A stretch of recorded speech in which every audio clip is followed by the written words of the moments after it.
Bonjour, ici Stevie Ray, bienvenue à cette présentation de Bâton Rouge Live, le fameux restaurant de la Chenet. Nous sommes en édition studio sans contact et c'est l'émission qui va dans toutes les directions. Aujourd'hui à l'émission, avec notre deuxième invité, nous parlerons d'une profession qui ne court pas les rues, qui demande précision et doigté. Nous recevrons une spécialiste, soit une analyste profileur du cabinet conseil qui porte son nom, soit Christine Gagnon. Mais tout d'abord, restons dans l'analyse, cette fois astrologique. Notre premier invité, il est reconnu pour son verbe, toujours intéressant et bien articulé. Il maîtrise à perfection son domaine et aujourd'hui, nous allons aborder les signes Verseau et Poisson et suite à la Saint-Valentin, élaborer sur les combinaisons gagnantes et durables pour former un couple qui fonctionne. Je vous présente celui dont l'expertise et la crédibilité sont incontestables, votre astrologue favori, Alexandre Aubry. Bonjour Alexandre. Salut Stevie. Ça va bien toi? Bien sûr, et toi? Ben oui, mais tanné de l'hiver un petit peu. Il fait froid là ce matin, il fait je pense moins 14. Complètement, moi. C'est pas ma saison, en plus de la pandémie. Là. Bon. Mais toi tu es né en hiver. En été. T'es pas Sagittaire? Lion. Ah, c'est vrai. Ascendant. Ah, voilà. Bon, ça commence pas bien. Donc, aujourd'hui, mon cher Alexandre, c'est le mois février, bientôt mars. Donc, nous allons aborder et définir non seulement le caractère, la personnalité, la particularité qui concerne et aussi l'avenir du signe Verseau et Poisson. Je vais te laisser commencer avec le Verseau que moi je définis comme étant une personne, les gens du Verseau, qui ont besoin d'être stimulés et qu'on ne peut attacher. Écoute, cette dernière affirmation, elle est tout à fait pertinente. J'avais de te remplacer. Non, non. Bon, écoute, des fois, j'ai besoin de vacances. Oui. et en fait, ce qui est intéressant, je te dirais, les deux derniers signes du zodiaque, Verseau, Poisson, on va y aller plus en détail avec chacun d'eux, mais juste cet ensemble-là, c'est comme une gang à part, ces deux-là. Ils sont beaucoup plus, je dirais, globaliste, si tu me permets l'expression. Non, c'est que ce sont deux signes pour qui l'individualisme n'existe pas dans le fond de leur cœur. Okay. Ce sont des gens qui pensent aux autres d'abord et avant tout. Altruiste. Tout à fait. Le Verseau, à sa façon, c'est qu'il veut que le public, que la société s'élève tout autant que lui-même. C'est donc dans cette direction-là où l'individu Verseau veut, à la base, avoir un cheminement intéressant, par exemple, mais il ne laissera pas en reste les autres autour de lui. Okay. Son équipe est aussi importante que lui-même. Elle fait partie intégrante de sa propre personnalité. Donc, un joueur d'équipe qui partage son savoir également. Exactement. Okay. Justement, si on fait référence à l'aspect un peu sportif de la vie, le Verseau est probablement le sportif par excellence dans une équipe où l'objectif est de rendre, par exemple, un corps arrière à son meilleur avec celui qui va bloquer ou encore la défensive avec l'attaque. Tout ça. Toi, c'est le football. Parce que tu aurais pu me dire un défenseur. Écoute, c'est ni l'un ni l'autre. Okay. J'aime mieux le hockey quand même parce que c'est Montréal. Ben, regarde, j'ai marqué pour le Verseau, comme tout signe d'air, ne peut être avec un possessif ou une possessive et doit recevoir de l'information, être stimulé intellectuellement. C'est-à-dire qu'un gars plate avec une fille Verseau, t'as pas de chance. Tout à fait. Écoute, dans le fond, l'approche qui est intéressante avec le Verseau, il s'agit d'un individu né en plein cœur de l'hiver. Okay. Donc, pour survivre, on a deux options. Soit d'être extrêmement perspicace, donc très intelligent, très innovateur et ingénieux, un peu comme l'Esquimau qui a inventé l'igloo, ou alors rassembleur. Comme ça, on fonde, par exemple, une cité et on survit à l'hiver. Et les deux sont possibles, en plus, dans le même individu. On peut être quelqu'un de très ingénieux, innovateur et tout autant rassembleur. Et comme je disais, c'est le même objectif, c'est de survivre à l'hiver qui empêche toute forme de vie d'exister. Donc, économe? Est-ce qu'on va utiliser comment je pourrais dire, l'option la plus intéressante pour survivre à l'hiver de façon collective. Ce n'est pas lui seul. Comme je le dis, on oublie l'individualité chez ce type. Et si vous connaissez un Verseau qui est individualiste, ben, il est mal dans sa peau. C'est simple comme ça. Ce n'est pas un être heureux. C'est quoi la différence? Parce que je sais qu'il y a une différence en astrologie entre, exemple, on parle du Verseau, entre un homme Verseau et une femme Verseau. C'est quoi la différence majeure? Évidemment, il y a un certain confort dans le signe. Il s'agit d'un signe masculin. Alors, c'est déjà beaucoup plus facile d'être un homme dans ce signe où, effectivement, le concept de liberté. Pourquoi la liberté? Ben, c'est beaucoup plus facile de s'ajuster avec tous ceux qui nous entourent ainsi, par exemple. Ou encore d'imaginer quelque chose qui sera révolutionnaire. Alors, de là, tout le concept de liberté, ça devient facile. Comme c'est un signe masculin, alors la femme, elle, pourrait, je dis bien pourrait s'avérer un peu moins confortable, surtout dans la dynamique émotive. Mais encore là, ça dépend un peu de l'ascendant. Ça dépend de l'ensemble de la carte du ciel pour chaque individu. Mettons quelqu'un qui serait Verseau, ascendant Verseau, du premier décan. Dans sa pureté, ça donnerait quoi? Dans les bonnes qualités et les moins bonnes qualités qu'on appelle défauts, tu dirais quoi? Tu rentres dans un détail tellement technique qu'on peut quand même avoir d'une multitude de réponses. Puisque s'il s'agit d'un Verseau du premier décan et d'un ascendant un peu plus loin, alors là, on a un Verseau qui risque d'être un peu lunatique. Par contre, si l'ascendant, lui aussi, est dans le premier décan, là, on a un Verseau dynamique. Quand tu dis lunatique, tu veux dire c'est quelqu'un, mettons, qui est désorganisé, qui n'est pas vraiment ses affaires? Plus rêveur. Ça peut, comme le poisson en général. Oui, voilà. C'est un peu cette dynamique-là. Mais c'est un peu trop technique à expliquer. Il nous faudrait quelques heures pour... je vais poursuivre, étant donné, en marge de la Saint-Valentin, qui vient tout juste qu'on vient tout juste de voir ce week-end dernier. Qu'est-ce qui fit avec un Verseau? Parce que comme on le disait tantôt, peut-être ça prend un petit peu de stabilité. Peut-être un signe de terre. Écoute, il y a beaucoup d'options qui peuvent là aussi être possibles. Moi, si tu veux en éliminer tout de suite, c'est le cancer. Moi, j'ai tellement ri parce que, premièrement, dans ma pratique, par expérience, t'entends ça souvent? Cancer, c'est un désastre. Le cancer est le signe de l'amour par excellence. Il est né pour aimer et rien d'autre, alors que le Verseau est né pour comprendre. Alors, comment comprendre l'amour? C'est un non-sens. Alors, ces deux-là ont beau peut-être être ensemble pour découvrir un nouvel univers, mais on finit par réaliser qu'un va finir par être malheureux, tout simplement, et ça devient souvent très difficile comme relation. Mais sinon, qu'est-ce qui peut être, je dirais, moi je dis toujours, ce qui est le plus facile, c'est de ne pas mélanger les éléments. Il s'agit d'un signe d'air. Alors, les autres signes d'air, Gémeaux, Balance, Verseau, à la base, ça devrait être... Pour tous les éléments, c'est ce que tu recommandes? Je recommande, mais comme je dis, c'est toujours quand même aléatoire avec l'ensemble de la carte du ciel. Moi, j'aurais cru en l'effet de la complémentarité. Exemple, un signe d'air avec un signe de terre pour aller chercher de la stabilité. Toi, tu me dis que ça peut être hasardeux. Celui-là, effectivement, il est à déconseiller. Un signe d'air ne va pas très bien avec un signe de terre ni avec un signe d'eau en général. Par contre, s'il pourrait élargir plutôt que les autres signes d'air, ça pourrait être les signes de feu. Notamment le lion qui se trouve en face du Verseau dans le zodiaque pourrait être une forme de complémentarité. Puis d'autant plus qu'il s'agit d'un signe fixe comme le Verseau pour la stabilité. Alors on va retrouver cette dimension-là intéressante. Quand tu dis en face, c'est pour ne pas employer le mot opposé? Oui, tout à fait. Exactement. Que tu n'aimes pas. C'est le synonyme. OK, parfait. Maintenant, l'avenir à court et moyen terme pour les gens Verseau. Verseau. Oui, d'ailleurs, dans le fond, c'est une année, premièrement, exceptionnelle, 2021 pour le Verseau. Et écoute, la vie, elle est comme ça en ce moment. On doit réinventer l'univers. Ça ne peut pas être plus stimulant pour un Verseau.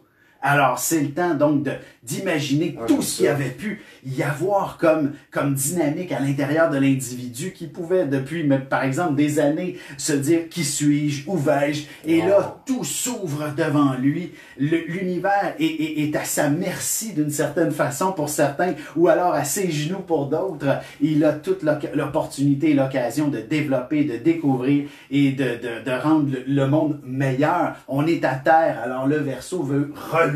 Mais spécialement avec l'après-COVID qui nous attend. Ah, c'est extraordinaire pour le Verseau. Disons que toutes les opportunités sont là, en général. Et dans le fond, même à court terme, Mercure va cesser de rétrograder, là, dans le fond, lundi ou mardi, là, j'ai pas les chiffres exacts devant moi, mais ça devrait... Je crois que c'est mardi. Oui, ça se peut. Tu sais pas, OK.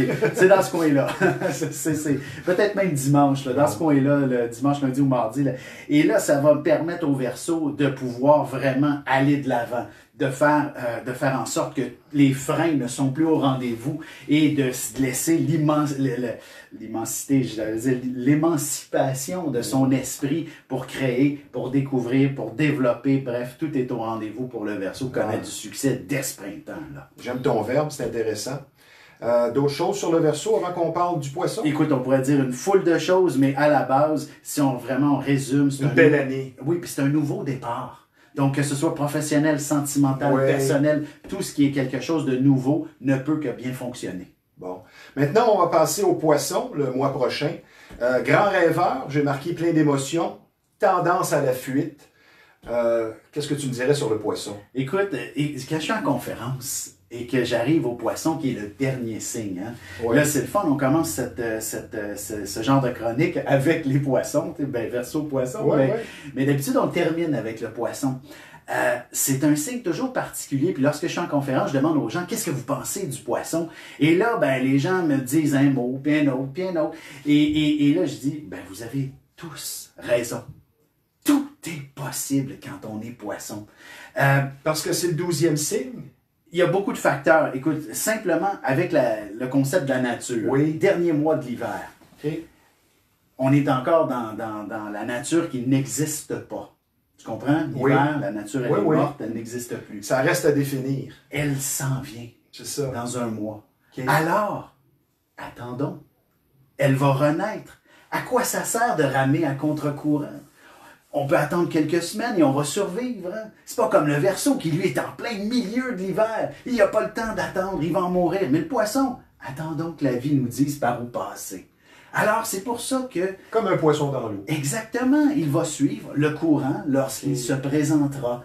Alors, on peut aller dans toutes les directions d'une certaine façon. On a des poissons qui sont hyper cartésiens et d'autres ultra spirituels. On a cette variété-là assez extraordinaire. La tendance à la fuite que je mentionnais, est-ce que c'est propre aux poissons, ça? Le côté un peu négatif? J'allais dire, j'aimerais mieux utiliser le mot... là, il m'échappe, évidemment. Le mot résignation. C'est, comme je disais, c'est par rapport au fait qu'il doit attendre que le moment propice se présente. Attendre le courant. Exactement. Et lui seul a cette capacité, justement, d'attendre le bon courant. Tu sais, nombreux d'entre nous, on va sauter sur la première occasion qui se présente. Mais le Poisson... magiquement, je dirais, c'est intuitivement lequel est le bon courant à prendre. Et ça peut le voir, plein d'opportunités qui passent devant lui. Mais qu'est-ce que tu fais? C'est pas le temps. C'est pas le temps. Alors, il a raison, en fait. Il est sage. Il est sage et sans le savoir bien souvent. Parce que ce sont des gens qui peuvent vivre autant d'une profonde anxiété. Parce que chaque quart du ciel étant unique, et il peut y avoir des poissons avec des planètes en signe de terre qui disent « Mais il faut que tu penses à manger demain. » Alors là, ils sont anxieux, craignant que le bon courant arrive trop tard. Alors, il y a beaucoup d'anxiété aussi. Et de là, l'émotivité aussi du signe. C'est un signe d'eau également. Et pour abonder dans le même sens que toi, il y a diverses sortes de poissons. Il y a les petits poissons rouges, il y a les gros requins, il y a les cachalots. Oui, c'est ça. Ma mère disait ça souvent. Oui. Ta mère était quel signe déjà? Scorpion. OK. Un autre signe d'eau. Maintenant, si on parle de l'avenir à court et moyen terme pour le poisson, est-ce une bonne année? Une année, je dirais une année typiquement poisson. Pour le Poisson. Alors, normalement, ça devrait être une très, très bonne année, mais il ne faut pas avoir d'attente. Il faut se dire que le bon courant pourrait passer comme ne pourrait ne pas passer aussi. Alors, c'est d'apprendre à vivre de cet instant présent qui peut être à la fois magique. Je donne un petit exemple. Lorsqu'on se retrouve, par exemple, sur une rivière, sur un fleuve, on le sait que notre fleuve, il y a des passes où c'est extrêmement tranquille. Et d'autres passes, c'est des rapides. Mais la passe tranquille, peut-être que ça veut dire repose-toi, bientôt tu devras travailler fort. Parce que le courant s'en vient. Exactement. Alors, c'est un peu ça l'année 2021 pour le monde du poisson. C'est d'attendre effectivement l'illumination nécessaire pour pouvoir avancer. Et techniquement, ça sera peut-être plus l'année prochaine que l'action va être au rendez-vous, mais ça n'empêche pas d'élaborer beaucoup de choses. Maintenant, quand on parle de couple, On peut parler aussi également d'amitié. Ouais. Ça va bien avec quel autre signe, le poisson? Bonne question, ça. Très bonne question. Honnêtement, c'est un signe extrêmement particulier en couple, dans le sens où il peut exister seul dans le couple en plus. J'ai vu tellement de couples... Tu veux dire dans un couple dysfonctionnel? Complètement, oui. OK. C'est qu'il va se réfugier dans sa bulle. Les figurants. Exactement. Et laisser la réalité suivre son cours. Et s'il a à partir, il partira. S'il n'a pas à partir, il y reste. Très passif, donc. Totalement. Et par contre, il peut... Mais de l'inverse, c'est aussi vrai. C'est ça, le poisson. C'est qu'il peut aussi être d'une romance exceptionnelle. Ah oui. C'est un être magique, en quelque sorte, le poisson. Comme je disais, puisqu'il est né pour attendre le bon moment, peut-être que la dynamique un peu plus spirituelle, énergétique, peu importe comment on l'appelle, est au rendez-vous, et même dans la vie de couple tout autant, pour vivre des moments magiques, et ce sans que l'on ait pu s'y attendre. Même s'il s'agit d'un couple qui ont 50 ans, il n'est pas impossible que le poisson ou la poisson puisse arriver avec une nouvelle idée absolument extraordinaire pour vivre des moments magiques le temps que ça dure, et par la suite, on reprend la même routine sans trop s'en soucier. Ça doit être assez yéyé, poisson ascendant poisson. En fait, encore là, une fois... c'est la carte. C'est la carte qui va déterminer, parce qu'on peut avoir à ce moment-là un poisson qui est purement poisson, avec une énergie qui n'est que dans l'énergie, justement, ou alors un poisson hyper actif, hyper dynamique, et toujours à l'avant-plan de l'action, en quelque sorte. C'est bien. Est-ce que les poissons sont des bons nageurs? Non? On ne sait pas. Ça va dépendre. On ne peut pas voir ça dans la carte. C'est la planète Mars qui va déterminer l'aspect actif de l'individu. Alors, s'il est sportif, ben, c'est parce que Mars est placé de façon qui indique quelqu'un qui a... Tu as réponse à tout, mon cher Alexandre. Ben oui. Nous allons prendre une pause, mon cher ami. Je vous rappelle que vous regardez Bâton Rouge Live en référence avec le fameux restaurant de la Chenet. C'est un endroit imbattable quand on parle de bons repas, mais la salle à dîner est présentement fermée. On espère pour très bientôt, ça s'en vient. Il y a toujours le take-out. Non, c'est pas terminé, mon cher Alexandre. On n'a pas terminé, mon cher ami. Il reste encore les questions rafales. Ça a été trop facile.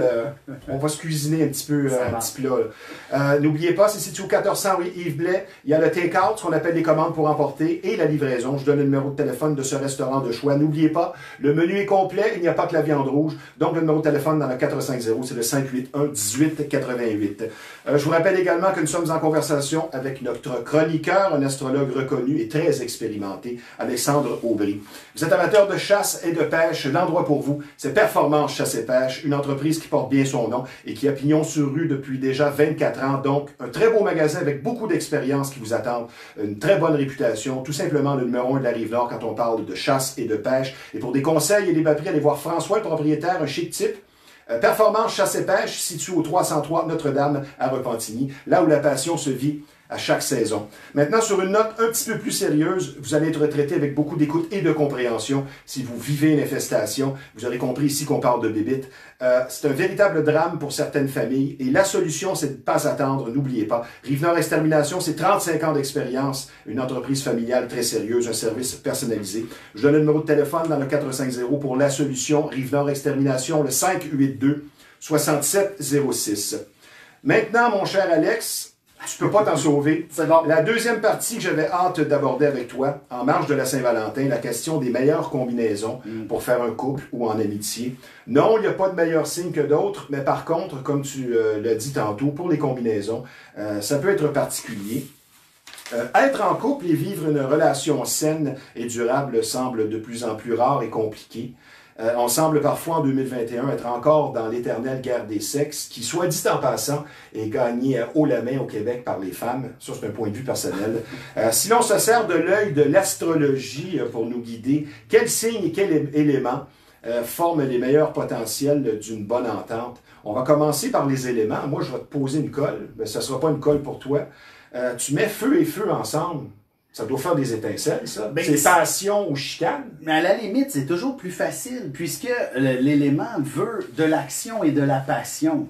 Alors, le feu, c'est cette réalité-là. Alors, Bélier, lui, veut beaucoup d'action. Le Lion, on mélange un peu les deux, action et passion. Et le Sagittaire veut de la passion, absolument. Alors, c'est un peu, donc, une plus grande facilité de mélanger ces éléments-là ensemble pour donner une relation qui a un potentiel de durée. Parce que l'objectif, chacun des 12, moi j'appelle des 12 cœurs, des 12 signes. J'en ai déjà parlé, je pense, dans la... Comme tu es romantique. En fait, le cœur vibre selon notre signe du zodiaque. Et pour aimer un bélier, signe de feu, il faut être prêt à mettre sa tuque et aller jouer dehors. Oui. Il faut bouger, il faut être dans l'action. Pour aimer un lion, il faut un peu plus l'admirer. Il faut qu'il soit quelqu'un d'exceptionnel à ses yeux. Pour aimer un sagittaire, il faut avoir quelque chose qui nous habite, qui nous transcende, en fait, qui nous donne envie d'explorer puis de découvrir. Ça peut être, tu as parlé de chasse et de pêche, curieusement, tantôt, et je me souviendrai toujours d'un couple, lui, chasseur, c'est un sagittaire, et il a besoin, effectivement, de ces grands espaces, et elle avait tout autant de plaisir, mais ce n'était pas son grand plaisir que de tirer sur l'animal, mais d'accompagner son amoureux là-dedans. Mais feu et feu, ça ne veut pas dire qu'on va s'entre-déchirer. Ou non, au contraire, au contraire. Et la stabilité, moi je me répète avec tantôt, la stabilité de la Terre avec, comment je pourrais dire, la spontanéité du feu, ça marche-tu ça? C'est, comme je dis, tout est possible, mais là, ça se complique un peu. Ça donne, effectivement, il faut être capable de bien cerner chacun des cœurs. Le taureau, lui, c'est vrai que lui, c'est juste la stabilité. Il faut juste sentir que l'aspect affectif va rester uniforme pour toujours. Et ça va être merveilleux, en quelque sorte. C'est sûr qu'il y a un peu d'excentricité qui peut être individuelle à chacun, mais à la base, le taureau a juste besoin de sentir que c'est là pour durer.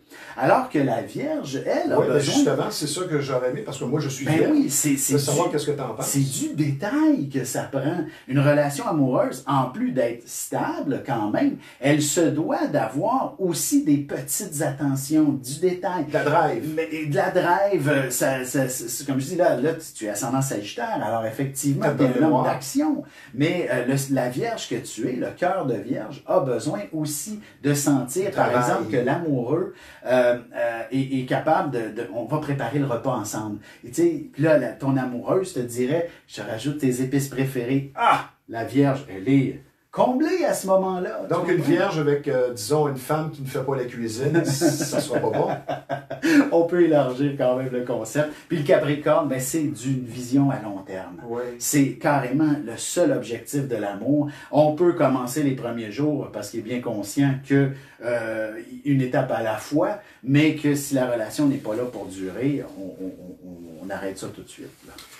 Selon l'astrologie que tu pratiques depuis très longtemps, le couple en 2021, les astres disent quoi? On en est où? Quelle bonne Parce que question. c'est compliqué, plus compliqué qu'il y a plusieurs années, parce que moi, je trouve personnellement, c'est sûr que c'est pas de ma génération, là, ce qui se passe aujourd'hui, ça semble parfois laborieux. Écoute, les valeurs ne sont plus les mêmes. C'est une question que tu me poses un peu à brûle pour point, mais ça vient de m'allumer une petite cloche. La planète Pluton, qui prend environ 12 à 18 ans dans un signe quelconque. Dans les années 70, à peu près, là où le divorce est devenu populaire, Pluton transitait dans le signe de la balance, signe de l'union par excellence. Donc, il est venu détruire le concept du mariage, de l'engagement, etc. Et on est un petit peu encore, ben là, Pluton a traversé d'autres signes depuis ce temps-là, et donc, il est quand même dans les signes de la fin du zodiaque et inspire effectivement de redécouvrir, dans le fond, la vie en soi, et que ce n'est pas nécessairement une histoire de fusion entre deux personnes, et on s'en va probablement quand même dans l'avenir vers quelque chose d'encore plus éclaté, en quelque sorte. On n'est plus dans la complémentarité. Il faudra effectivement développer et découvrir de plus en plus l'individu avec qui on veut partager sa vie et de se respecter davantage mutuellement. L'obligation d'être ensemble est de moins en moins réelle. Peut-être que lorsque Pluton va revenir en bélier, on va retrouver des valeurs un peu plus ancestrales, de revenir à la base, mais ça, on est en 2070, mon ami. On va procéder à... Ben oui. On va être encore là. Certain. On va essayer, en tout cas. Oui. On va y aller avec des réponses peut-être un peu plus courtes dans une série de questions rafales.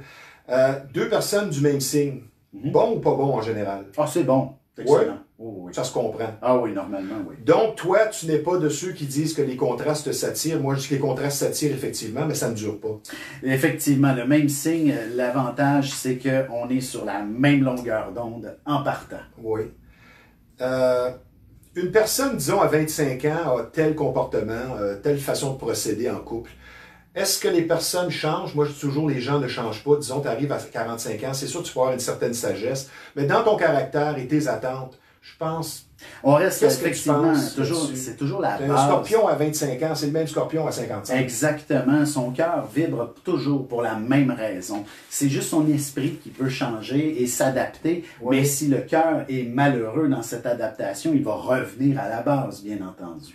Le signe le plus solitaire, selon toi, qui passe peut-être plus facilement à travers la COVID, moi j'ai marqué le scorpion, mais c'est un petit peu un guess, comme on dit en bon québécois. Qu'est-ce que tu me dirais à ce niveau-là? Je dirais, c'est plutôt le poisson. Qui encore a le une poisson. grande facilité à gérer et à accepter la solitude. OK. C'est quand même quelque chose de naturel que de s'installer dans sa bulle.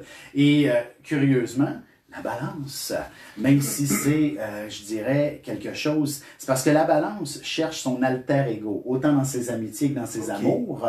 Donc, lorsqu'elle ne l'a pas, elle va probablement préférer être seule. Mieux vaut être seule que mal accompagnée, dit-on. C'est peut-être une balance qui a inventé ce discours. Ah, mais c'est bien dit.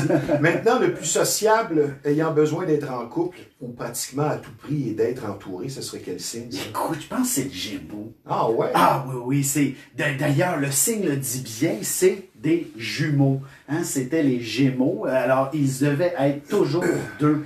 D'ailleurs, la mythologie explique très bien qu'il y en a un qui était à l'article de la mort. Un était invincible, l'autre immortel. Wow. Et celui qui était invincible a été frappé par traîtrise. Et son frère lui a offert son immortalité, mais les deux ont dû quitter pour aller s'installer dans la constellation. Alors, c'est un peu ça l'histoire. Alors, c'est un signe qui a besoin d'être et en couple et en gang. J'aime apprendre en ta compagnie. On va continuer pour le bénéfice de nos auditeurs, de tes partisans et partisanes qui sont nombreuses. Maintenant, tu parlais du Gémeaux. Est-ce que c'est plus difficile d'être en couple, disons, pour un signe reconnu et étiqueté, plusieurs facettes, tu sais, plusieurs personnalités, certains disent, comme le Gémeaux. C'est-tu plus difficile d'être en couple pour un Gémeaux?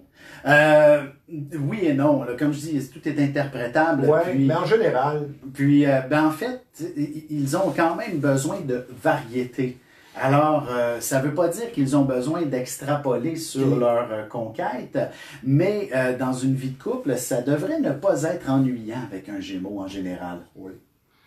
Maintenant, le signe le plus romantique, est-ce qu'on peut y aller de cette constatation-là? J'irais, écoute, c'est un peu... J'irais des signes d'eau? Le Sagittaire. Ah ouais? Ouais. Peut-être plus féminin. On est la romantique. femme Sagittaire, là. Ou on l'était, puis on l'est moins en vieillissant, on ne sait pas, des fois on l'est plus. Ben, l'ascendant, c'est autre chose, mais je dirais surtout la femme Sagittaire, la passion domine, et donc dans une vie de couple, c'est important de faire en sorte qu'on ait toujours cette vibration-là assez puissante. Alors la romance peut effectivement prendre beaucoup de place dans la réalité du Sagittaire. Évidemment, la communication fait foi de tout dans nos relations. Le signe le plus adroit dans ces relations, ce serait lequel? Pour qui c'est moins compliqué peut-être, qu'il y a une facilité à être en couple, ou en relation amicale? Oui, j'aurais tendance à aller... tout le monde est un peu... il y a une distinction, puis là je cherche vraiment la personne avec qui ce serait le plus facile. Oui. J'irais avec le lion.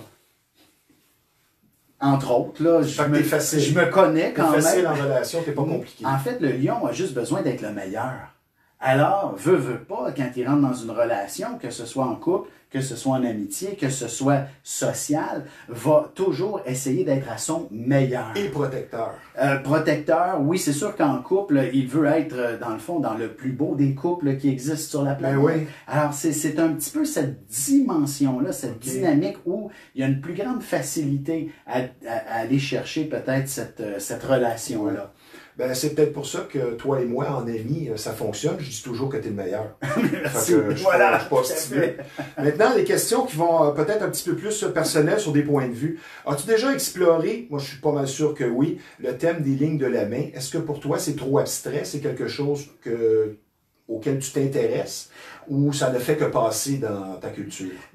C'est que l'astrologie est tellement vaste, complexe et grandiose que je n'ai pas eu le temps dans ma vie de m'arrêter aux autres techniques. Mais par contre, je connais des gens et je dois lever mon chapeau parce que c'est quand même un art assez pointilleux et précis également. Ma prochaine question, que ce soit numérologie, ligne de la main, comme on vient de le mentionner, le tarot, l'avenir par les cartes ou autre, quelle est la discipline avec laquelle tu connectes quand même assez de toutes ces disciplines-là? Tu une de la gang, tu dis, moi, ça m'intéresse un peu plus. Moi, je suis vraiment astrologie. Okay. Je reste là, je n'ai pas exploré suffisamment les autres pour m'y intéresser. Et j'aime l'astrologie. Pourquoi? Parce qu'on se lève le nez en l'air et on les voit, les planètes. Et elles existent. C'est du concret.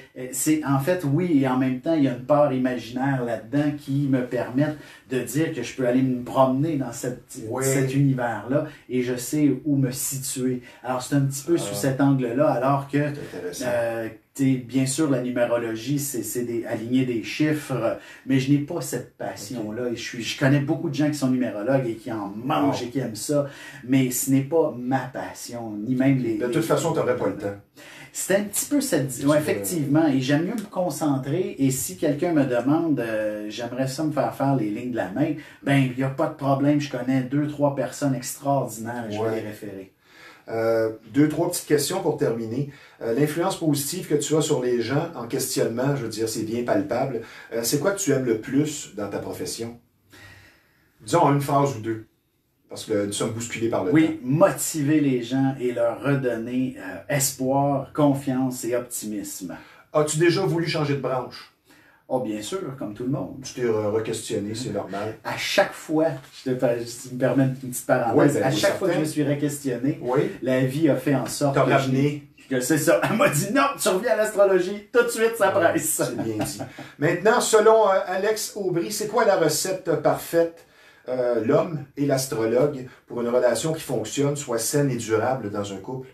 Tout d'abord, il faut être bien aligné chacun dans une carte comme dans l'autre, et par la suite, une grande ouverture pour s'adapter aussi aux besoins fondamentaux de l'autre. Bon, c'est bien. Je fais pour le bénéfice des gens. Ça, c'est ton livre. Pour les gens qui veulent voir spécialement l'avenir et les particularités de chaque signe. Un beau bonhomme en plus sur le frontispice. Je te remercie. C'est toujours fort intéressant avec toi. Et je constate d'une fois à l'autre combien c'est une discipline, une science précise et complète. Et ça, c'est grâce à ton verbe, je le répète. Si tu veux, en bon québécois, plugger, si les gens veulent te rejoindre, il y a ton Facebook. Oui, Facebook. As-tu une page web? Oui, bien sûr. Mon Facebook, Alexandre Aubry, astrologue, c'est très facile de m'y retrouver. Sinon, il y a mon site, alexandreaubry.ca, qui est quand même bien complet, bien développé. D'ailleurs, on peut commander mon livre. Si on veut une petite dédicace dedans, ça va me faire plaisir de la faire, donc, et de vous l'envoyer, mon livre, ce que les libraires ne peuvent pas offrir, mais quand même... Mais le mien, tu ne l'as pas signé. Je ne l'ai pas signé. Non, je ne vais pas regarder, je te taquine, peut-être que oui. Sûrement. Je vais vérifier, parce que je ne m'en rappelle pas. Bon, merci, bon retour. Merci. Il fait froid, il fait moins 14 cet après-midi, mais on a un beau soleil. Merci, on se reprend très bientôt, c'était fort intéressant. Je suis certain que les gens ont bien aimé ton intervention. Merci Stevie. Merci tout le monde. Maintenant, je vais vous parler d'un centre d'imagerie que l'on surnomme l'incontournable, soit Pixel, et pour cause. Quand on parle d'imprimerie, de graphisme, c'est tout simplement le numéro 1 de la Rive-Nord. Un service varié, très professionnel vous attend. Et l'adresse, c'est 351 Notre-Dame à Repentigny. Donc, Pixel, l'incontournable. Le numéro de téléphone dans le 450, c'est le 654 99 44. N'oubliez pas les 3 mots magiques en ce confinement. Ça ne coûte pas cher. Comment ça va? Appelez un ami, renouez avec quelqu'un que vous n'avez pas vu depuis un certain temps. Vous allez semer un brin d'optimisme et de joie dans le cœur des gens. Comment ça va? Ça ne coûte pas cher. Maintenant, avec beaucoup de fierté, toute l'équipe ici de Bâton Rouge Live accueille dans ses rangs un nouveau partenaire, soit Metro Plus Fogarty, qui appartient à Peter du même nom, qui est présentement en Floride et que je salue. C'est situé au 40 rue Émile Despins, dans le carrefour Charlemagne, limitrophe avec Repentigny. Donc, Metro Fogarty aime offrir ce qu'il y a de mieux à votre table, qualité, service et choix. comme il se doit. Maintenant, au tour de notre deuxième invitée, et de par sa profession qu'elle pratique depuis fort longtemps, elle en a beaucoup vu. Suite aux demandes d'organismes et d'employeurs, elle évalue, analyse et enquête sur le potentiel des individus. Elle est également conférencière. Voici donc une analyste, profileur et une communicatrice hors pair, celle qui voit tout, la souriante Christine Gagnon. Bonjour Christine. Bonjour Stevie. Ça va bien? Oui, merci de l'invitation. Ben, le plaisir est pour nous. Rapproche-toi juste un petit peu sous ça et ça, pour être sûr. Comment ça va et surtout, quel est ton signe? Ah, je suis scorpion, moi. Ah, ben wow! Oui, absolument scorpion. Là, la réponse cliché, il faut faire attention. C'est plate, tu fais toujours dire ça parce oui, que mais c'est faux. correct, c'est correct. Moi, ce que je dirais sur les scorpions, c'est la fidélité. Mais passe pas une vite à un scorpion, il a la mémoire très longue et ça ne revient plus. C'est vrai, hein? Je peux te le dire parce que j'ai 5 planètes en scorpion. C'est Je suis vrai. très fidèle dans mes ententes, mais Bon, quand ça marche pas, ça marche pas. Ça marche pas. Bon, Euh, voilà. La question plate, c'est quoi l'incidence sur ta profession présentement avec le COVID? Fais-tu partie de ceux qui ont été vraiment beaucoup marqués par ça ou pour ceux qui s'en sauvent et même parfois arrivent à faire mieux? J'ai été vraiment chanceuse. Oui. En fait, moi, j'enseignais déjà en ligne à l'international. Oui. Et donc, lorsque COVID est arrivé, en fait, tout ce que j'ai fait, c'est que mes clients, donc les conférences, les formations ont doublé en ligne, tout simplement. Oui. Alors, je suis vraiment très heureuse. Donc, je suis vraiment une des chanceuses. Alors, jamais que je vais me plaindre, je suis juste très heureuse de ça. Avant de parler de ta profession, tu es présidente de Christine Gagnon, cabinet conseil. Combien d'employés et qu'est-ce que ça fait une présidente de compagnie comme ça? En fait, j'ai des employés, mais j'ai surtout des collaborateurs. Je suis une travailleuse d'équipe, j'aime ça être avec plusieurs personnes. Et au lieu d'avoir vraiment un bureau avec plusieurs personnes, j'ai plein de collaborateurs. Et ça, je trouve ça vraiment intéressant. C'est stimulant. C'est stimulant, c'est ça. Et donc c'est ça, le cabinet offre toutes sortes de services d'analyse comportementale.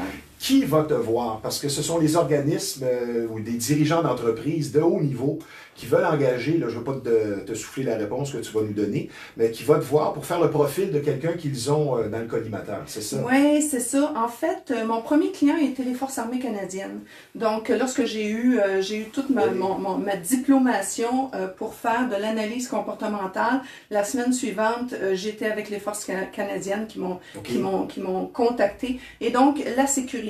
Mais les gens qui m'appellent, ce sont des gens qui veulent avoir soit de la formation pour mieux analyser en entrevue d'embauche, Okay. Les vendeurs pour comprendre leurs clients, les enquêteurs, évidemment, pour comprendre le suspect. Oui, parce que tu collabores avec la police, Ben évidemment. voilà, exactement. Donc ça, c'est vraiment un créneau que j'ai ouvert beaucoup plus. J'ai été en Californie me former sur tous les types d'interrogatoires Wow. pour justement aider mes clients. Pas pour devenir... Je pourrais être je veux dire, j'ai tout ce qu'il faut pour être enquêteur, dans le sens que je suis pas policière, mais j'ai toutes les formations. Mais c'est pas ce que je veux faire, je veux aider mes clients. Donc c'est ce que j'ai fait. Si on regarde ton parcours académique, ce que tu as fait avant d'être avec ton cabinet, je veux dire, ça fait 17 ans, comme tu me disais en pré-entrevue, et tu as eu un déclic il y a 17 ans. J'aimerais que tu me parles de ça. Oui, en fait, moi, j'avais mon agence de communication à l'âge de 27 ans. Wow. Et j'étais en design graphique. Donc, je faisais du design. Et j'avais des employés et tout. Et j'étais souvent devant plusieurs personnes à la fois. Et là, je me disais, ce serait tellement génial de savoir qu'est-ce qui se passe là tout de suite, pendant que je parle à quelqu'un. Okay. Qu'est-ce que je peux voir? Et là, j'ai vu un homme à la télévision un jour qui disait que quand on se croise les bras, on n'est pas nécessairement fermé. Là, je me suis dit, enfin, il y a quelqu'un qui pense comme moi, je me sens pas si fermé que ça quand je me croise les bras. Et là, finalement, je me suis dit, je vais regarder ça un peu. Mais je veux juste intervenir. Peut-être que ça ne veut pas toujours dire ça, mais 9 fois sur 10, ça veut dire ça. Justement, faut non, faire c'est pas si élevé que ça. Non, c'est surprenant. Okay. Les adultes, on n'est pas si fermés que ça, mais on peut se protéger par contre. Okay. Alors, il y a une belle différence entre la fermeture et de la protection. Oui. La protection veut juste dire, oh, on se lance des flèches, calmons-nous un petit peu, je me protège, mais je suis encore ouverte à la discussion. Alors, c'est ce qui fait la différence. Donc, tu fais des formations qui durent 240 heures, c'est ça? Entre autres, oui. Ça, c'est et tu t'occupes de cybersécurité. Oui, en fait, je suis aussi cofondatrice d'une autre entreprise qui s'appelle DSI, Division Internationale Sécurité, où on regroupe 14 entreprises de sécurité. Moi, je suis dans le département Human et Predictive Intelligence. Et donc, on a tous des spécialités différentes sur la sécurité.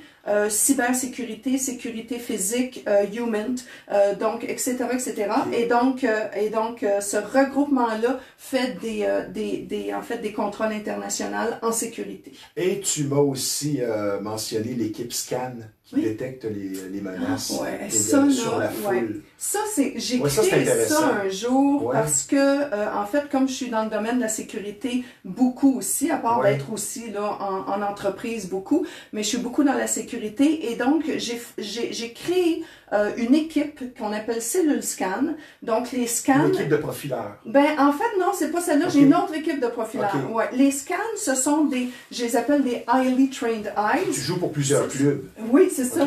Mais ils sont tous dans mon club, mais avec plusieurs secteurs, là, tu sais. Et donc, le scan, lui, il détecte les menaces dans les foules. Donc, il se promène, il est habillé undercover, donc il est habillé comme un festivalier, exemple, et il assiste la sécurité qui, elle, est en train de gérer les entrées, les sorties, etc. Le scan, lui, se promène et détecte que ce soit des voleurs, que ce soit des terroristes, que ce soit des pédophiles, que ce soit toutes sortes de menaces. Est-ce que c'est arrivé que vous avez déjoué un attentat, disons, qui en fait, pas pour l'instant, mais on a découvert des manigances et aussi des gens qui venaient faire du repérage. Alors ça, c'est vraiment important. Viennent étudier les lieux pour voir les possibilités de faire des choses malveillantes. Voilà, exactement, tout à fait. Dans ton domaine, tu analyses, comme tu me l'avais si bien dit, le marqueur linguistique, soit les mots utilisés, le ton, l'intonation, le non-verbal, l'attitude globale, c'est dans la stratégie de questionnement. Si on élabore là-dessus, c'est quoi ton... Oh mon Dieu, ça, j'aime tellement ça, faire ça. La stratégie de questionnement, c'est que, en fait, c'est questionner selon le geste observé. Disons que j'ai une analyse à faire, on m'envoie une bande vidéo, que ce soit un avocat qui m'envoie ça ou un enquêteur, ou que je sois assise et qu'on me présente comme une stagiaire en ressources humaines, exemple, parce qu'on ne dit jamais qui je suis. Ben, en fait, ce qui se passe, c'est que j'analyse la situation et j'émets une stratégie de questionnement selon le geste. Disons que tu me poses la question, Christine, j'ai besoin de ton dossier demain matin 9h. Et pendant que tu me dis ça, je fais un petit geste, ou moi je fais un petit geste de rejet. Ça, c'est un petit geste de rejet ici. Et donc là, tu dis, ah tiens, un petit geste de rejet sur le fait que sur l'échéancier, Christine ne peut pas demain. Alors, tu vas revenir avec une question cognitive à ce moment-là. Mais si tu me dis, hey, tu vas travailler avec Suzanne sur telle chose et que je fais un geste de rejet, là, tu vas avoir une question qui va être relationnelle. Bref, c'est de savoir comment questionner selon le geste observé, selon le mot utilisé, donc les marqueurs linguistiques, et selon le ton et l'intonation de la voix. Donc, comme tu me le mentionnais, tu as fait une transition en douce de ton agence jusqu'à ce que tu fais présentement. Ça, c'est bien fait. Tu es assis dans la bonne chaise présentement. Oh mon Dieu. Tu vibres, c'est ta passion. Je suis dans les meilleures années de ma vie, je pense. Ah, j'adore ça. Vraiment, là, absolument. Tu as même été agente secrète. C'est ce que tu m'expliquais. C'est digne des films d'Hollywood. Tu te retrouves dans des situations particulières.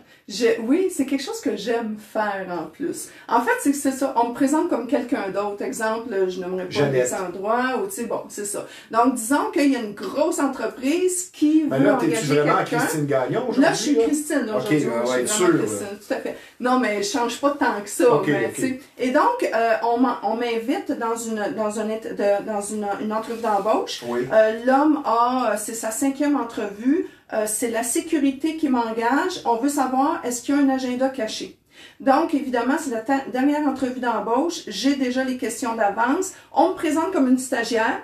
Bon, là, je commence à être un petit peu vieille pour une stagiaire, là, mais donc, on me présente comme une stagiaire. Et là, ce qui se passe, c'est que l'homme rentre. Donc, moi, comme je suis une subalterne, je joue la subalterne, je laisse l'homme de la sécurité aller le chercher. J'analyse comment il agit avec la sécurité. Je laisse le directeur des ressources humaines lui donner la main. J'analyse comment il gère les ressources humaines. Ensuite, moi, je me lève et je vais me présenter. Je vérifie comment il gère les subalternes. Et avec toutes ces informations-là, déjà, j'aurais pu écrire 5 pages, mais là, il faut que je fasse toujours attention pour pas trop écrire devant les gens. Il y a même des situations où est-ce que c'est des anciens détenus qui sont en transition et donc, je suis avec l'intervenant, j'ai pas le droit de crayon, de papier, rien. 1 heure de temps, je suis là, on me présente comme une intervenante et puis je dois vraiment me souvenir de tout ce qui se passe là. Question suivante. Chez l'individu en général, vois-tu la vérité plus sous pression, soit quand la personne est aux aguets, ou dans le calme de la vie de tous les jours? Oh,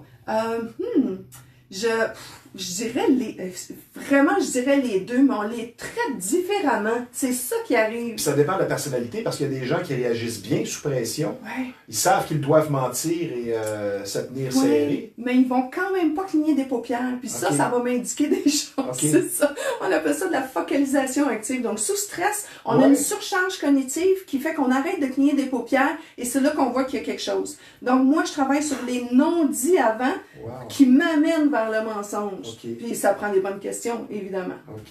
Beaucoup de différences à analyser entre un homme et une femme?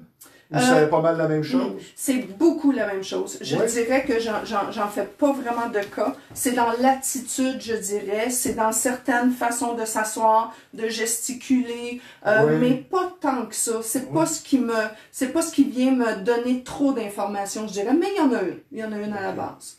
Par rapport à toutes les techniques et moyens à ta disposition, quel pourcentage tu donnerais en premier lieu, disons, dans quelle catégorie tu retrouves le plus ce que tu as à trouver? C'est-tu le non-verbal? C'est-tu l'intonation en général? Qu'est-ce qui est le plus révélateur? Oui, c'est ça. Ben, je dirais 50% là, certainement du non-verbal qui m'amène à me questionner ensuite sur les deux autres informations, ensuite de faire l'analyse globale et de poser la question. Fait que, tu sais, c'est vraiment l'amalgame de tout ça. Le non-verbal, moi, je fais ça depuis tellement longtemps. C'est sûr que là, c'est une deuxième nature, alors j'envoie des gestes sans arrêt. Là, tu sais, donc, mes drapeaux lèvent sans arrêt. Tu arrêtes d'analyser des fois ou c'est tellement ancré en toi que même en je sais que tu prends pas l'autobus, mais mettons tu es dans le métro, l'autobus, ben, un menteur, un anxieux. En fait, oui et non. Dans le sens que j'analyse pas toujours. Je suis franchement paresseuse. Parfois tu dors. Oui, c'est ça. Puis je suis assez paresseuse. Quand j'écoute un film, j'ai le goût d'écouter le film, j'ai pas le goût d'analyser telle affaire. Mais s'il se gratte à quelque part, c'est sûr que j'aurai mon petit drapeau qui lève, mais après ça, j'arrête. Mais non, j'analyse pas tant que ça. Et j'ai appris aussi, dans mes relations, à tasser l'analyse pour juste ressentir avec la personne qui on est, comment on est et tout. Et ça, c'est le fun. Est-ce que ça dépend où il se gratte? Ça dépend où il se gratte. Beaucoup. OK. Désolée. On n'ira pas plus loin. C'est quoi la différence dans ton emploi, ta profession avec tes débuts? Est-ce que ça continue d'évoluer? Et ma sous-question, est-ce que tu continues à apprendre? Exemple dans le non-verbal. Oui. Écoute, à tous les jours, moi, là, j'ai plein de clients, j'ai plein d'étudiants, de participants, j'ai plein de situations à analyser et donc j'apprends sans arrêt. C'est comme l'intelligence artificielle, on dirait que ça rentre sans arrêt, mais c'est juste que je suis ouverte à ça. Dans le sens que je vois un geste, je me pose une question, qu'est-ce que ça veut dire? Il faut que j'aille comprendre, il faut que j'aille vérifier les articles scientifiques là-dessus, les ci, les ça. Mais moi, ce que je veux faire cette année d'ailleurs, c'est d'ouvrir un centre de recherche. Et ce centre de recherche-là, je vais vraiment faire des recherches qui sont exploratoires. Et là, on pourra partir plus loin ensuite. Mais moi, je travaille avec les gens sur le terrain. Alors, j'ai besoin d'informations sur le terrain. Deux petites questions avant d'aller à la pause. C'est un cliché, mais c'est toujours la fiabilité et l'honnêteté qui est recherchée par les employeurs. Oui. C'est ça, c'est tout à fait ça, oui, absolument. Et on le voit, ça, et c'est vraiment très perceptible. L'habillement révèle déjà beaucoup. L'habillement, oui, le supraverbal, oui, absolument, ça révèle des choses. Pas tout, mais ça révèle des choses, tout à fait, absolument. Ouais. C'est quoi le premier signe de fausseté dans le non-verbal? Mais ouais. En général, là. Mon Dieu, je dirais qu'il y en aurait 3. C'est difficile de dire juste un, parce qu'il n'y en a jamais juste un. C'est l'accompagnement, parce qu'un seul geste tout seul, il veut rien dire. C'est comme les lettres de l'alphabet. Il faut qu'il soit associé à d'autres gestes pour vraiment comprendre. Donc, je dis toujours aux gens, les mains, la bouche et les clignements de paupières. Avec ça, on va loin. On va très loin. On peut comprendre à quel moment la personne cesse de vouloir donner de l'information pour garder de l'information. Si tu te grattes la bouche en clignant des yeux, ça veut dire quelque chose. Oui, beaucoup. Mais tu sais, je me suis pas gratté encore depuis tantôt, puis j'ai pas cligné des yeux tellement. Au retour de la pause, on va y aller avec des questions un peu plus personnelles et drôles. D'accord. Je vous rappelle que nous sommes en compagnie d'une analyste profileur, présidente du cabinet conseil qui porte son nom, Christine Gagnon. Maintenant, je vais vous parler d'un garage dont la réputation n'est plus à refaire, soit Sam Auto, situé au 1133 Notre-Dame à Repentigny. La confiance règne, le travail est bien fait, c'est le respect du client en premier. Beaucoup d'explications sont données sur place. Il n'y a pas de non-verbal non plus à cet endroit où on va détecter des mensonges. On ne va pas changer des morceaux pour rien. De longues années d'expérience vous attendent. Moi, j'aime bien dire que ce sont les tops de la mécanique. Sam Auto, situé au 1133 Notre-Dame. Maintenant, vous avez les vieux systèmes de son, vous ne savez pas où aller. C'est surprenant comme endroit ce que vous allez trouver sur place et vous allez être reçu avec beaucoup de courtoisie, de professionnalisme. Et pour faire un retour dans le temps, c'est l'endroit idéal. Vous allez penser que vous êtes en 1995 ou en 1989. C'est le centre de liquidation audio usagé. On aime bien dire vintage. L'endroit est vraiment propre. L'équipement sur place est de qualité. Que ce soit pour du résidentiel, commercial, pour un restaurant, une boutique, comme je vous le dis, c'est très surprenant. L'adresse, c'est 358 Notre-Dame, dans le complexe de l'ancienne marina de Repentigny. Les réparations sont faites sur place. Je donne le numéro de téléphone du centre de liquidation audio usagé dans le 450, c'est le 654-6849. Christine, on va revenir à nos moutons. Évidemment, tes connaissances te servent dans la vie personnelle. On en a parlé tantôt, que parfois tu dois décrocher. Ouais. Et comme on dit, on apporte souvent le travail à la maison. En étant analyste profileur, toi qui es spécialiste à analyser le comportement, as-tu tendance à over-analyser l'entourage dans ta vie privée et parfois donc à être trop sélective et analytique? Je l'ai été. Je dirais qu'au début, je l'étais beaucoup. C'était carrément une erreur à faire. Et donc, c'est pour ça qu'aujourd'hui, je ne suis plus dans cette analyse-là. Ouais. Donc, les gens, en fait, c'est les gens qui m'en parlent habituellement. Moi, j'en parle pas, parce que je suis là-dedans sans arrêt. Et donc, c'est les gens qui m'en parlent. Si je suis avec une gang d'amis, des amis de filles, là, puis qu'on sort ensemble, c'est clair qu'il y en a une qui va me dire « Hey, lui, me regarde-tu? Qu'est-ce qui va se passer? » et tout. C'est drôle, mais c'est pas moi qui l'apporte, là. Ouais, moi, en fait, là, une excellente analyste ne démontre jamais qu'elle observe. Et ça, c'est ultra important.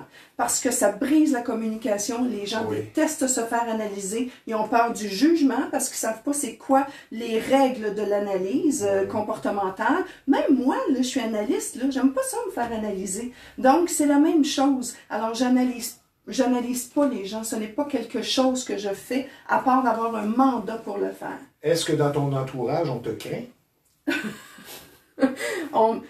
Est-ce qu'on m'a craint? Ben, je pense que les hommes, ils ont un petit peu de difficulté avec ça. C'est dommage, là, mais je pense qu'ils ont un petit peu de difficulté avec ça. Mais, selon le vieux cliché que les hommes n'aiment pas une femme forte? Ben, oui, probablement qu'on est encore là-dedans, mais peu importe, ou d'autres choses, là, mais en fait, là, ce qui se passe, c'est que je pense que les gens qui m'entourent, ce sont des gens qui sont authentiques, qui n'ont pas peur de... Oui, puis qui n'ont pas peur de ce qu'ils pensent, ils n'ont pas peur de se gratter, ils n'ont pas peur qu'à un moment donné, je me mette à rire parce qu'il s'est passé telle affaire, et qu'on en parle, ils n'ont pas peur de ce qu'ils pensent. Mais comme on dit, qui se ressemble, s'assemble, donc toi, tu dois être une personne honnête avec le métier que tu t'entoures de gens honnêtes. Ben, en fait, c'est que j'ai appris à mieux communiquer, alors il faut que je le fasse aussi, là, tout à fait. Bon, maintenant, le côté sucre, le côté savoureux, les anecdotes. Oui. J'aimerais que tu me racontes une ou deux anecdotes que tu peux raconter, parce que tu es cité sous le secret professionnel en quelque part, mais des choses qui te viennent à l'esprit, là,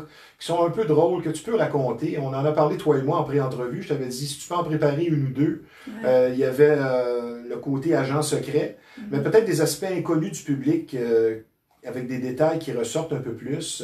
Des choses que tu as vécues qui peuvent être drôles aussi. Oui, ben, qui sont drôles, absolument. Un jour, j'étais dans une date et l'homme avait une particularité qu'on appelle la glabelle. Et la glabelle démontre... C'est quoi ça? La glabelle, en fait, c'est une ride qu'on a, qui est là, qui apparaît parce qu'on fait trop souvent le même geste, d'accord, avec le visage. Là, donc, c'est pas, tu n'es pas avec ça, là, tu sais. Et donc, moi, je me suis dit, oh, d'accord, est-ce qu'il y a beaucoup de colère? Donc, tu sais, il faut que je fasse attention quand même, tu sais, je veux pas n'importe qui. Alors, je pose des questions, et là, il n'y avait pas de colère, puis là, je repose des questions, pas de colère, puis là, je me suis dit, d'accord.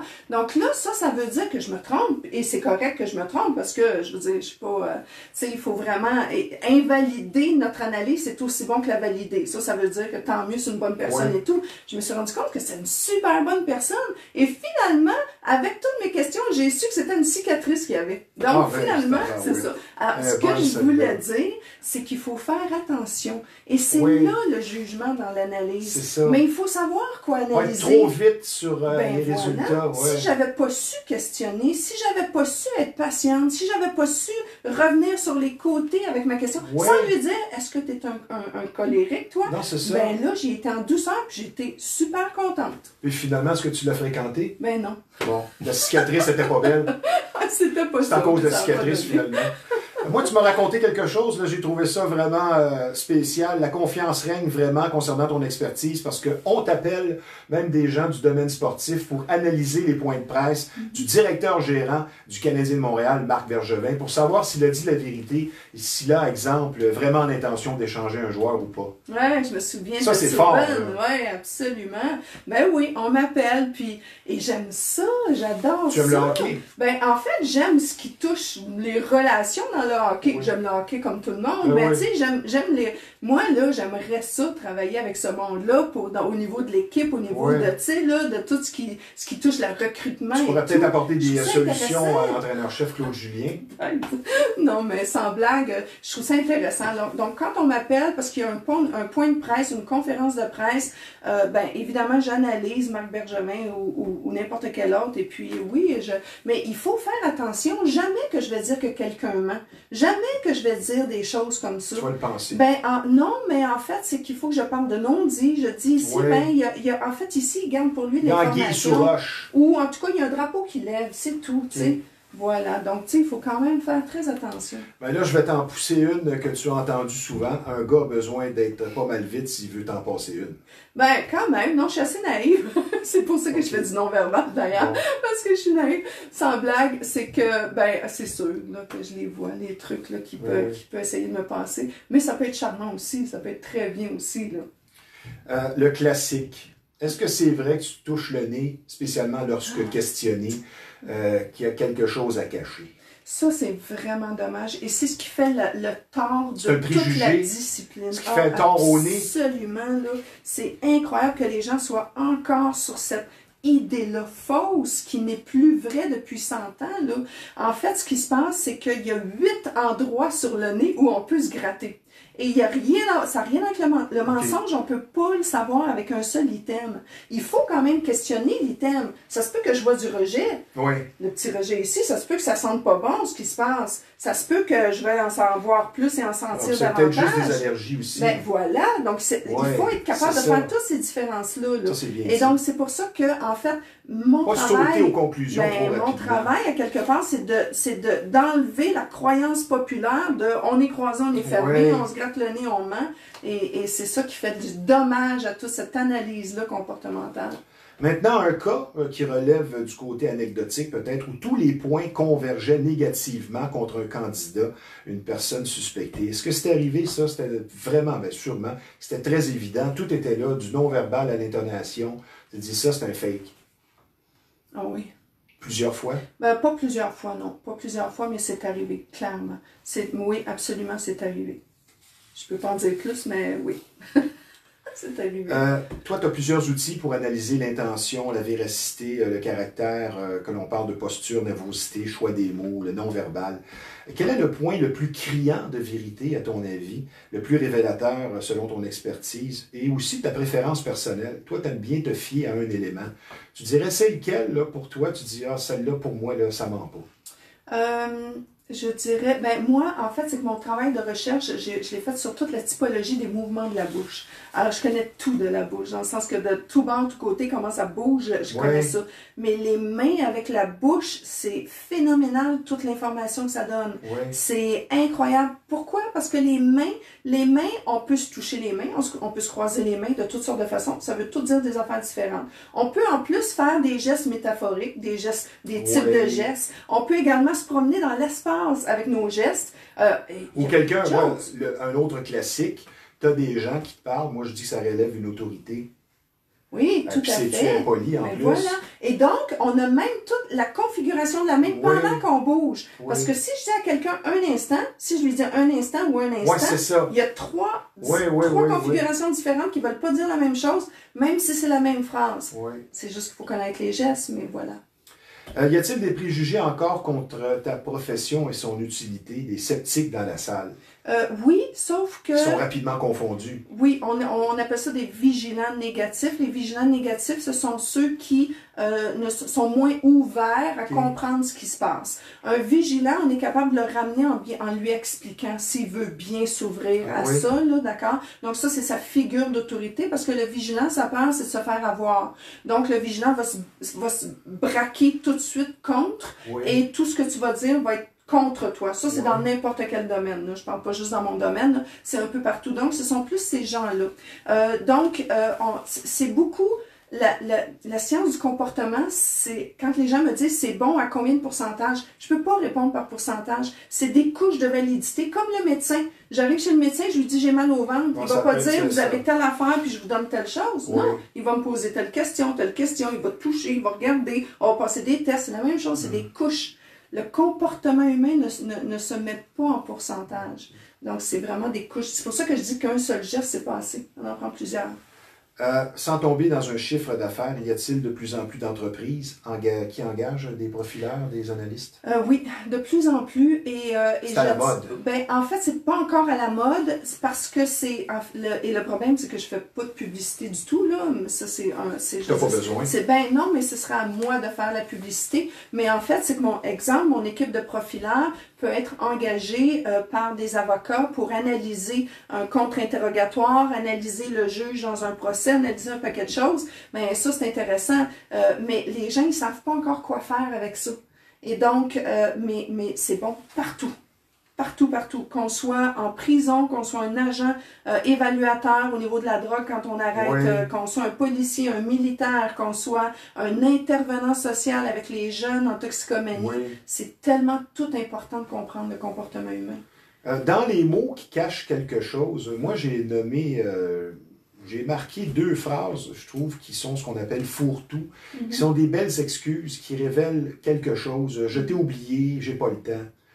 Est-ce que c'est ce genre de phrase-là, toi, que tu entends puis qui te révèle quelque chose? Parce que moi, que ce soit ici dans mon entreprise d'interview, en partant, quand quelqu'un te dit qu'il est sollicité pour une entrevue puis qu'il te répond « je t'ai oublié », regarde, des occasions d'aller t'exprimer dans les médias, il n'y en aura peut-être pas 2. Puis si tu me réponds « je t'ai oublié », ça veut dire que ça ne t'a pas marqué du tout. Si tu postules pour un emploi, dis d'autres choses que « je t'ai oublié » ou « j'ai pas le temps ». Parce que « j'ai pas le temps », c'est pas vrai, c'est parce que tu n'as pas l'intérêt. Il n'y a personne qui n'a pas le temps. Et donc, les questions seraient importantes à ce moment-là. Donc, si quelqu'un te répond « je t'ai oublié », alors là, on pourrait partir sur une autre tangente pour le faire pour oublier. Confronter. Ben, pas pour confronter, justement, parce que tu n'auras pas d'informations. Plus tu restes correct, authentique, plus tu vas aller chercher de l'information. Donc, tu lui poses une question, « oui, il y a beaucoup de choses dans une journée. As-tu beaucoup de travail, toi, ces temps-ci et tout? » Et là, par tes questions, tu vas finir par le poignet à la fin. Mais c'est vraiment une stratégie de questionnement à chaque fois. Là, OK, 3 petites questions que tu réponds par une phrase. Qu'est-ce que tu préfères de ta profession? Tout. Je ne peux pas répondre autre chose que ça. C'est le fun. Tu es dans la bonne chaise, comme on dit. Ah, clairement. L'aspect peut être un petit peu plus difficile, parfois. Le travail 7 sur 7? Oui. Je te souffle une réponse. C'est une bonne réponse. Je dirais la langue. Je travaille avec plusieurs langues différentes, et là, moi, c'est difficile parce que si je fais les marqueurs linguistiques, ça me frustre. T'es bonne en français-anglais, ben là, quand tu tombes espagnol, polonais, c'est difficile. Là, tu vas plus sur le non-verbal. Là, oui, c'est ça, il a le ton de la voix, culturellement. Un conseil que tu aurais à donner aux jeunes entrepreneurs d'aujourd'hui qui t'écoutent, qui ne sont pas nécessairement dans la même branche, mais qui sont stimulés par tes propos, tu leur dirais quoi? Oh mon Dieu!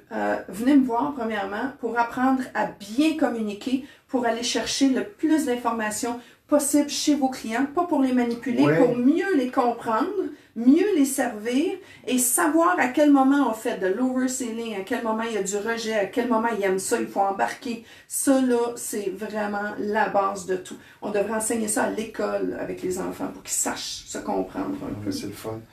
Si tu veux mentionner ton adresse, soit web ou il y a ton Facebook pour te rejoindre ou pour consulter ce que tu... alors, facile aussi, comme Alexandre. Alors, christinegagnon.ca, c'est tout est là. Courrier électronique chronique à la fin, donc si vous avez des questions, vous me dites, Christine, qu'est-ce que ça veut dire ça? Je vais y répondre avec grand plaisir. Ben Christine, c'est un cliché, mais c'était fort intéressant. Je pense qu'on aurait pu faire 2 heures. On va s'en reprendre sûrement. Super. Je suis bien certain que les gens étaient stimulés par ton intervention ici. C'était vraiment intéressant. Merci Christine, très gentille. Merci. Maintenant, avec enthousiasme, je vais vous parler d'un de nos partenaires ici, soit la zone vêtements de sport et classiques, qui est située au 148 Notre-Dame à Repentigny. Une super belle boutique, beaucoup de vêtements de qualité, de marque de choix au meilleur prix vous attendent sur place. Je vais vous en nommer quelques-unes, soit Gasp, Better Body, Riderwear, Gorilla Wear, entre autres, et La Bella Mafia. Donc, la zone vêtements de sport et classiques, c'est situé au 148 Notre-Dame. Le numéro de téléphone dans le 450, puisque c'est maintenant ouvert, c'est le 654 11 13. Maintenant, en terminant, nous vivons la COVID et peut-être que nous allons voir la lumière au bout du tunnel bientôt. Porter son masque, faire attention au public, c'était pas compliqué. On est bien tanné des mots comme pandémie et confinement. Ça va sortir de notre vocabulaire bientôt. Mais n'oubliez pas, ce sont des gestes simples, comme je vous le dis. Le port du masque, la distanciation, qui vont faire qu'on va s'en sortir. Et n'oubliez pas les 3 mots magiques également. Ça aide au moral. Appelez un ami. Comment ça va? Ça ne coûte pas cher. Vous allez prouver que vous êtes un véritable ami. Maintenant, je vous le répète à chaque semaine, ne soyez pas, s'il vous plaît, des leaders négatifs qui emploient les médias sociaux pour aller contester la maladie, parce que la maladie, elle est bien présente. On peut contester les mesures, parce que certaines sont loufoques. Je suis le premier à parler du couvre-feu.